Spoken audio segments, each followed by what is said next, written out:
Assalamualaikum warahmatullahi wabarakatuh. Saya Putri Aziza Fitria Maharani dengan akhiran NIM 199. Di sini saya akan menjelaskan dasar-dasar penelitian. Kita mulai dari yang pertama, yaitu tentang arti dari kata penelitian itu sendiri. Penelitian berasal dari kata research atau search yang berarti mencari dan yang berarti kembali. Jadi, kata penelitian berarti mencari kembali kenyataan atau fakta.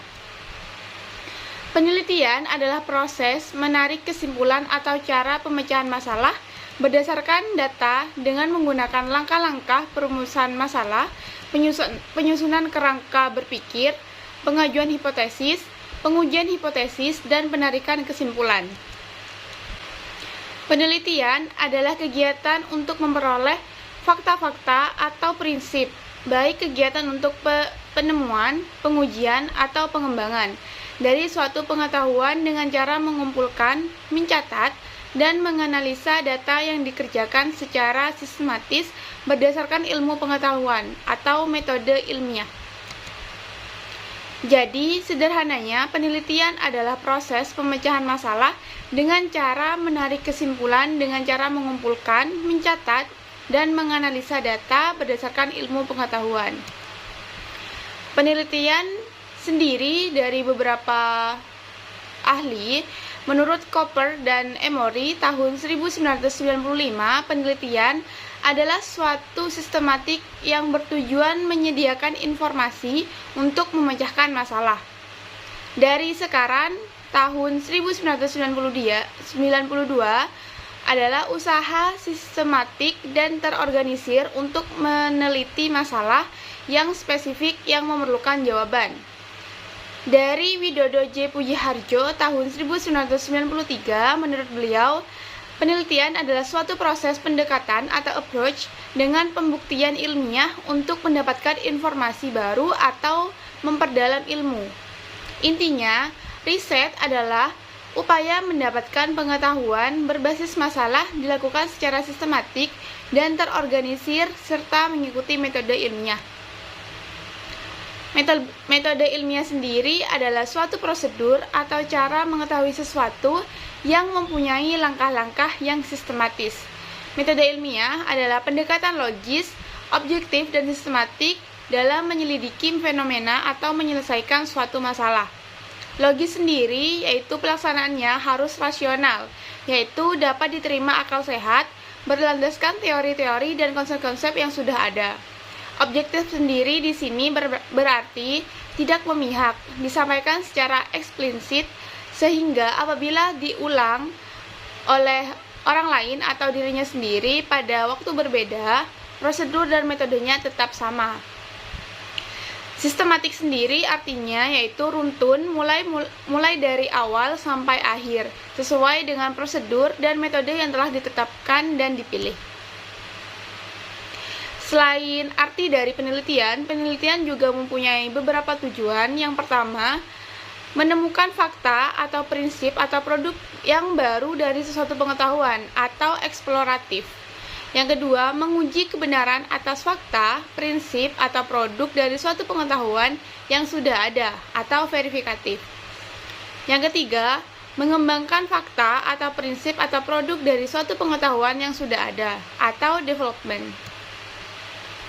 Tujuan penelitian merupakan suatu usaha yang sistematis dan terorganisir untuk menyelidiki masalah tertentu yang memerlukan jawaban. Menurut Sekarang tahun 1992, penelitian merupakan refleksi dari proaktif manusia untuk meningkatkan pengetahuannya, dorongan manusia untuk menjawab pertanyaan dan memecahkan masalah.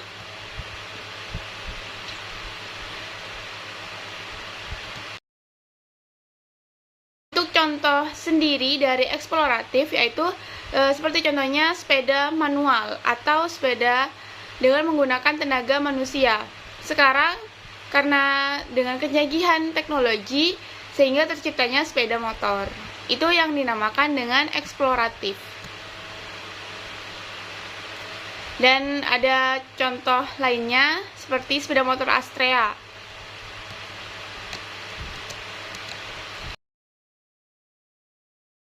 penelitian juga banyak macam-macamnya. Yang pertama, menurut tujuan.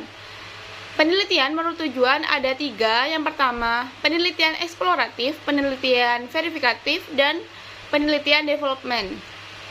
Nah, untuk penelitian eksploratif sendiri yang sifatnya memperdalam pengetahuan untuk mengetahui gejala sesuatu. Tujuannya untuk mendapatkan ide-ide baru terkait suatu kondisi. Hal ini dilakukan untuk bisa merumuskan hipotesis. Karena sebelumnya saat ingin membuat hipotesis ini belum ada referensi yang bisa dijadikan landasan. Yang kedua ada penelitian verifikatif. Maksudnya adalah jenis metode penelitian yang memiliki tujuan untuk menguji suatu landasan teori atau hasil penelitian sebelumnya, sehingga didapatkan hasil yang memperkuat atau menggugurkan teori atau hasil penelitian sebelumnya. Jadi untuk penelitian verifikatif sendiri itu sebelumnya sudah ada dan dikembangkan lagi dengan hasil yang didapatkan itu bisa memperkuat atau juga bisa menggugurkan teori yang sebelumnya sudah ada. Yang ketiga itu ada penelitian development. Penelitian ini bisa dikatakan juga sebagai penelitian pengembangan atau research, dan development atau R&D adalah aktivitas riset dasar untuk mendapatkan informasi kebutuhan penggunaan atau needs assessment, kemudian dilanjutkan kegiatan pengembangan atau development untuk menghasilkan produk dan mengkaji keaktivitasan produk tersebut. Selanjutnya itu ada penelitian menurut proses. Di sini ada 2. Yang pertama penelitian dokumenter dan juga penelitian eksperimen. Nah, untuk penjelasan dari penelitian dokumenter sendiri yaitu merupakan suatu teknik pengumpulan data dengan menghimpun dan menganalisis dokumen-dokumen, baik itu dokumen tertulis, gambar maupun elektronik. Nah, untuk penelitian eksperimen sendiri adalah penelitian yang dilakukan dengan pendekatan scientific atau science dengan menggunakan 2 set variabel. Set pertama bertindak sebagai konstanta yang Anda gunakan untuk mengukur perbedaan dari set kedua. Metode penelitian kuantitatif misalnya bersifat eksperimental. Selanjutnya ada penelitian menurut taraf kesimpulan. Ada 2, yang pertama ada penelitian deskriptif dan penelitian analitis. Untuk penelitian deskriptif sendiri yaitu penelitian yang bertujuan untuk mendapatkan gambaran yang benar mengenai suatu objek. Untuk penelitian analitis yaitu penelitian yang bertujuan untuk menguji kebenaran dari suatu pendapat. Selanjutnya penelitian berdasarkan tempat. Yang pertama ada penelitian laboratorium, penelitian perpustakaan, dan penelitian lapangan. Selanjutnya ada penelitian berdasarkan pemakaian. Yang pertama ada penelitian murni dan penelitian terapan. Penelitian murni sendiri adalah salah satu jenis penelitian sosial yang memiliki orientasi pada bidang akademis. Jenis penelitian ini tidak bertujuan untuk memberikan solusi atau suatu masalah atau fenomena sosial tertentu. Nah, yang kedua ada penelitian terapan, adalah salah satu jenis penelitian yang bertujuan untuk memberikan solusi atas permasalahan tertentu secara praktis. Penelitian ini tidak berfokus pada pengembangan sebuah ide, teori, atau gagasan, tetapi lebih berfokus kepada penerapan. Penelitian selanjutnya berdasarkan metode pendekatan. Yang pertama ada penelitian kuantitatif dan penelitian kualitatif. Untuk metode penelitian kuantitatif diartikan sebagai bagian dari serangkaian investigasi sistematika terhadap fenomena dengan mengumpulkan data untuk kemudian diukur dengan teknik statistik, matematika, atau komputasi. Jadi untuk kuantitatif itu berdasarkan angka. Nah, yang kedua itu ada penelitian kualitatif, yaitu penelitian yang memperoleh pemahaman mendalam, mengembangkan teori, mendeskripsikan realitas, dan kompleksitas sosial. Jadi kalau penelitian kuantitatif itu menggunakan data angka, nah untuk penelitian kualitatif itu menggunakan data deskriptif. Selanjutnya ada kebutuhan dasar peneliti atau bersifat teknis. Yang pertama, kemampuan keilmuan. Peneliti mempunyai kemampuan di bidang ilmu tertentu. Masalah Peneliti mempunyai permasalahan yang akan diteliti dan sumber daya pendukung. Peneliti mempunyai cukup sumber daya pendukung seperti biaya, tenaga, waktu, dan sarana atau fasilitas. Selanjutnya ada metode penelitian. Peneliti mampu memilih atau menggunakan metodologi penelitian yang tepat seperti jenis dan sumber data, sampling, metode dan alat pengumpulan data, metode analisis data, dan sebagainya. Selanjutnya ada sifat peneliti atau ciri khas. Yang pertama, peneliti harus berkisar di masalah yang ingin dipecahkan. Peneliti harus mendukung unsur orisinalitas dan harus didasarkan pada pandangan ingin tahu. Harus berdasarkan pada asumsi bahwa suatu fenomena mempunyai hukum. Untuk menemukan generalisasi, selanjutnya studi tentang sebab akibat, menggunakan pengukuran yang akurat, dan yang terakhir menggunakan teknik secara sadar.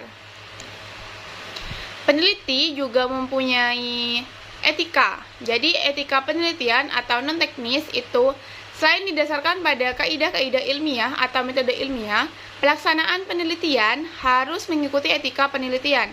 Yang pertama, etika penelitian berkaitan dengan norma-norma.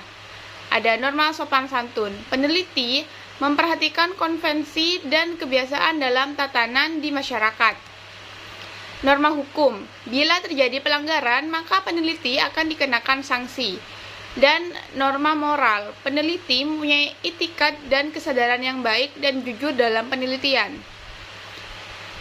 Contoh-contoh pelanggaran etika penelitian. Yang pertama, mengubah data atau informasi atau manipulasi data atau informasi. Yang kedua, penyalahgunaan data atau informasi. Yang ketiga, pengakuan dan menggunakan data atau informasi tanpa izin. Publikasi hasil penelitian tanpa izin dan tidak merahasiakan sumber data yang semestinya dirahasiakan. Tidak menghormati responden, menjiplak hasil penelitian orang lain tanpa izin atau plagiat, tidak menyusun laporan hasil penelitian. Seorang peneliti juga mempunyai kriteria. Untuk kriteria seorang peneliti, yang pertama harus kompeten. Kompeten sendiri harus menguasai dan mampu melakukan penelitian bidang ilmu sesuai dengan bidang penelitian. Jadi, seorang peneliti harus bisa menguasai ilmu yang akan diteliti oleh seorang peneliti. Objektif, tidak mencampur adukan pendapat sendiri dengan kenyataan. Jadi, untuk seorang peneliti tidak boleh egois. Jadi, kita harus bisa mengambil data sesuai seharusnya. Yang ketiga, jujur atau tidak memaksakan unsur subjektivitas ke dalam fakta. Faktual, bekerja berdasarkan fakta. Terbuka, bersedia menerima masukan dari orang lain. Bersedia diuji kebenaran hasil penelitiannya oleh orang lain.